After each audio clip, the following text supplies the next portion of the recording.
At nitong katatapos lang na araw ng kalayaan, ang Pamintuan Mansion sa Pampanga ay muling naglagay ng tatak sa kasaysayan nang dito ginanap sa unang pagkakataon ang pagtataas ng bandila ng Pilipinas.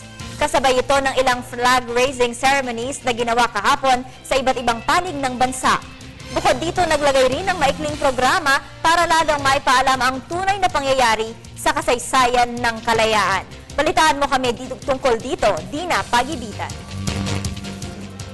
Matapos ang pagtataas ng bandila ng Pilipinas, panunumpa ng katapatan sa watawat at pag-aalay ng mga bulaklak, ginunita ng Pamintuan Mansion sa Angeles, Pampanga ang ika-115th Independence Day sa pamamagitan ng reenactment ng selebrasyon ng unang anibersaryo ng Araw ng Kalayaan ng Bansa na naganap mismo sa Pamintuan Mansion sa pangunguna ni General Emilio Aguinaldo, ang unang Pangulo ng Republika ng Pilipinas.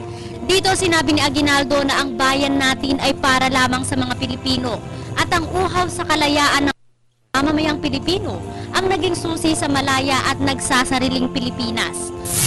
Ang kalayaan ng ating bansa ay bunga ng sakripisyo at pagkibaka ng ordinaryong bansang Pilipino. Ang anumang kaunlaran na kamok at matatakbo natin ay dahil sa ambag ng karaniwang mamamayan. Ang kasaysayan raw ay ebidensya ng isang pangyayari.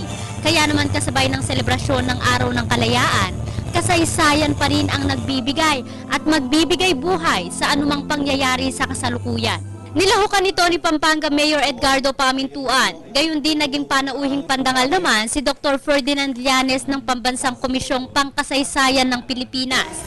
Mga kabataan, miyembro ng Angeles Police, mga guro sa lugar at miyembro ng Philippine Air Force. Ayon kay Dr. Llanes, nag-iisa ang ating bayan. Ang bayang ating kinamulatan, kaya naman nais nila na mas malaman ng bawat isa ang halaga ng pagmamahal sa bayan.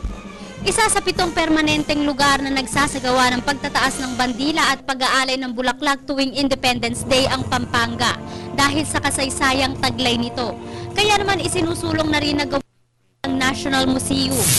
Kailangan siyang i-restore kasi para mapanatili yung bonita mo sa isang napakahalagang pangyayari sa kasaysayan. Kasi importante yung artifact eh.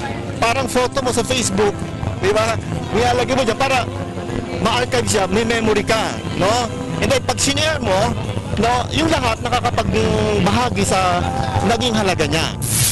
Isang museo na magpapakita ng kasaysayan, kultura at pagmamahal sa bayan sa lahat ng kabataang hindi maipagkakailang nalilimutan na ang tunay na halaga ng nakaraan.